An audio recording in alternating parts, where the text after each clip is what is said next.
Welcome to Talkin' Transit. I'm Subway Mark. Today let's dive into what is heavy rail, when is a metro, and is subway a metro? Let's find out.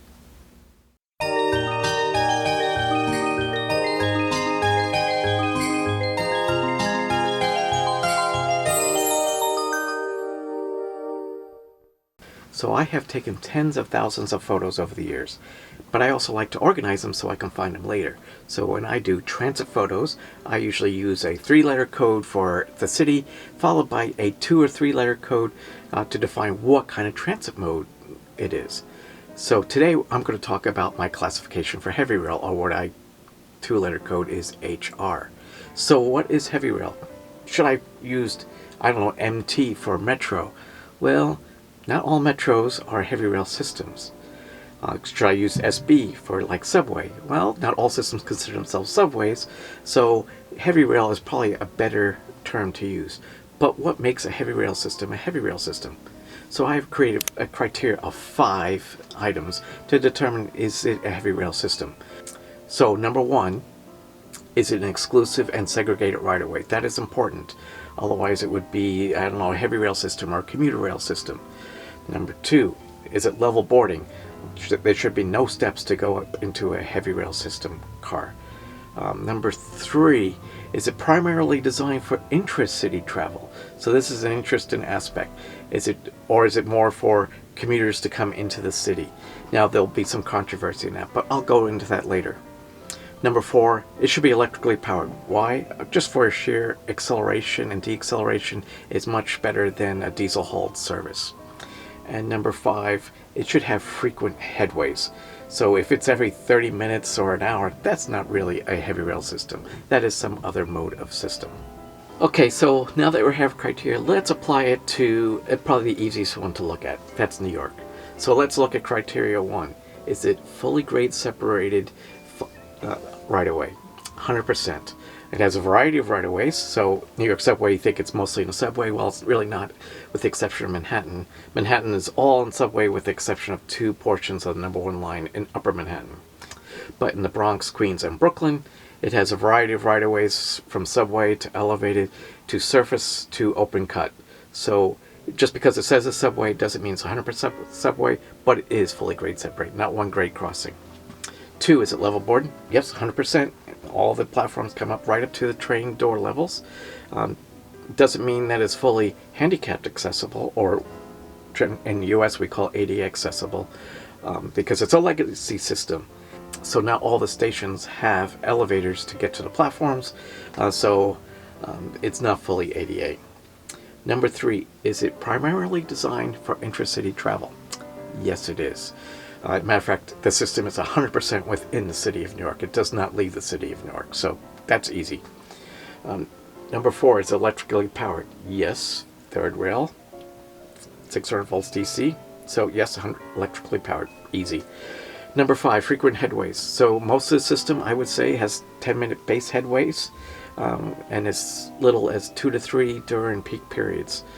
There might be some anomalies of 15-minute service during the day, and I do not look at night service. I'm just looking at weekday service. So yes, frequent headways. So great, New York's easy. It's a heavy rail system. I don't think anyone would ever deny that. Okay, so now we've done New York. Let's look at Chicago. So first, let's look at the right-of-way. Is it exclusive and fully grade separated? Well, Chicago's L is L with an apostrophe, capital. So a lot of it, everyone thinks it's fully elevated. Well, it's not, but a good portion of it is, and of course you got the famous loop. But there's also subways underneath the loop, and the L also runs on the surface and on embankments, and then also in the medians of freeways. So it has a variety of right-of-ways. But Chicago does have grade crossings. So you look at the brown, the pink, the purple, and the yellow. They all have grade crossings. Does that make it less of a heavy rail system? Well, let's keep moving. So number 2, level boarding. Like New York, it's a legacy system. So yes, all the platforms come up to train level. However, it is not fully ADA accessible. But that doesn't necessarily mean it's not a heavy rail system.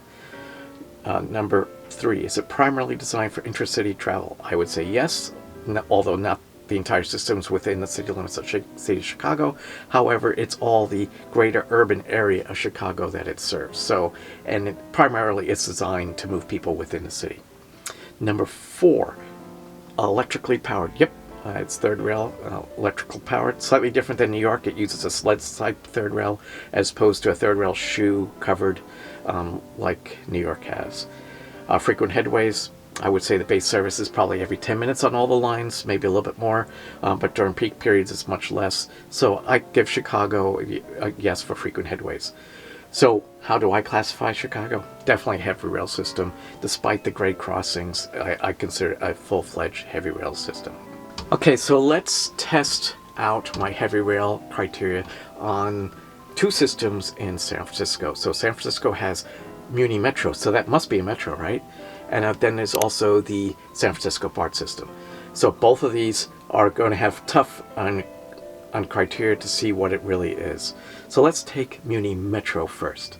So MUNI Metro is basically a legacy streetcar system that's been upgraded to light rail standards.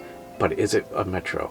Well, when you look at underneath Market Street, it's underground in the subway. It meets a lot of criteria as far as, let's look at the right-of-way. So fully grade separated in the tunnel, and also the new Central City Line subway that is also grade separated. But as those trains move outside of those tunnels, they are mixed traffic. A lot of it's an exclusive right-of-way, but there is some mixed traffic operation.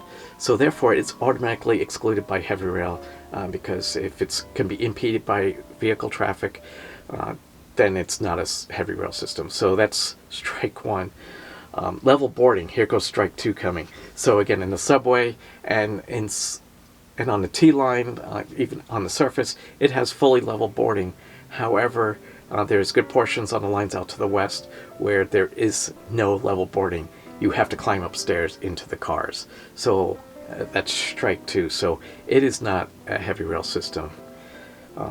Moving people within the city, intra-city travel, yep, it moves everyone in San Francisco. So that's a checkbox, but it doesn't necessarily mean it's a heavy rail system. Frequent headway, yeah, San Francisco has pretty good headways, but is this a heavy rail system? I'm sorry, but without level boarding and mixed traffic, it cannot be a heavy rail system. So I consider that a light rail system, LR. You might even say it's a streetcar system that's been upgraded. I would cover light rail versus streetcar versus trolley versus tram in another future video. So now let's look at San Francisco BART, or Bay Area Rapid Transit. Is this a heavy rail system? Or what exactly is it? Well, it might be considered a hybrid system, but let's go through it. So first, let's look at the right-of-way. Fully grade separated, yes. So it runs on the subway, it runs on median freeways, it runs on the surface, it runs on embankments. It's fully grade separated. What makes it more unique is the fact that it's gauge. It's 5-foot gauge. So even if it wanted to, it could not interline with any other system in the world. It's actually a fully self-contained system. New York actually is as well, and so is Chicago. I have not made that a specific criteria to be heavy rail system, mainly because if I look at other systems like in Japan, you have interlining with commuter rail. I do not want to exclude that, but as far as BART's concerned, it is a fully closed system. So let's look at number 2, level boarding. Yes, and it's ADA accessible, so that's what you get for a modern metro system. So let's look at intracity travel. Is it designed for intracity travel?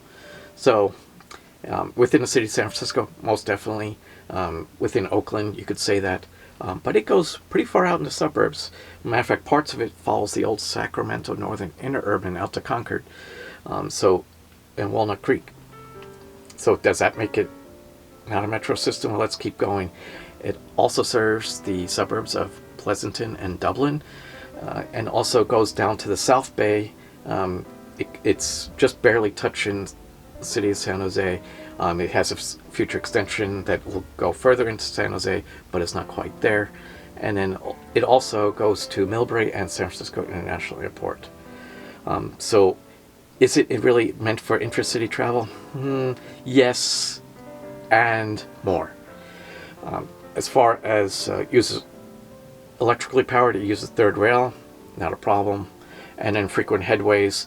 Most of the base service on the lines are 15 minutes. Obviously, within San Francisco, when the lines come together, it's much more frequent.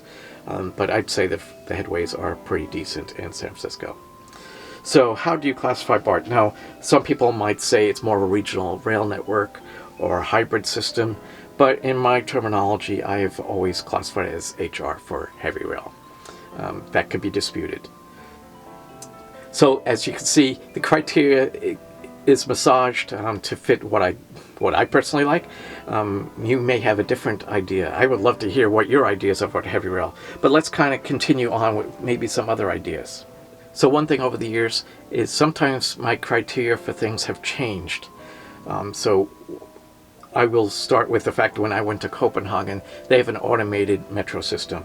It uses short trains, 3-car trains, but very high frequency, 2 to 3 minutes, which I consider very high quality service. And it's all grade separated. And when I came home from that trip, I designated it as a heavy rail system. So what the problem is with this is Vancouver SkyTrain. What is that?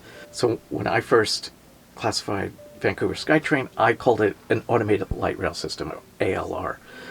That's probably, it was accurate, but now looking back, in fact, what I did with Copenhagen, I really should reclassify Vancouver as a true heavy rail system. It's a very high quality system. Yes, it runs short trains compared to like New York or Chicago, although the trains are getting longer, but it's such high quality service. Very frequent, 2 to 4 minutes between trains.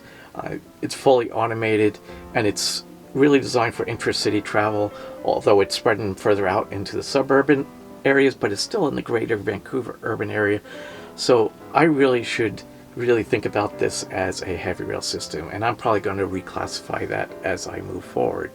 So as you can see, criteria is just they're not really rules, they're guidelines, and you can massage them to what you want. What would you consider heavy rail? I really would like to know. Would you consider Vancouver SkyTrain, would you consider that heavy rail system? In future videos, I will take a look at other modes of transit, like commuter rail systems, like light rail. What is my definitions to classify those? And there's also a lot of others, like gadget bonds. Where do they fit? I mean, should I create a criteria for Metro Light, or should I just kind of massage that into another criteria? For me, it's something about just classifying my photos, but in general, I mean, it's good to know what your system really is. So please do leave your comments below on what your criteria is to define a transit mode. I would love to hear, do you have some other criteria that you would use specifically for heavy rail? Talking transit is new for me, and I'm going to improve over time, and I do hope you like this video. If you did, please hit the like button, please hit the subscribe and that notification bell so you'll be notified anytime I publish a new video to my channel. So until next time, please watch the closing doors, and I'll see you at the next station.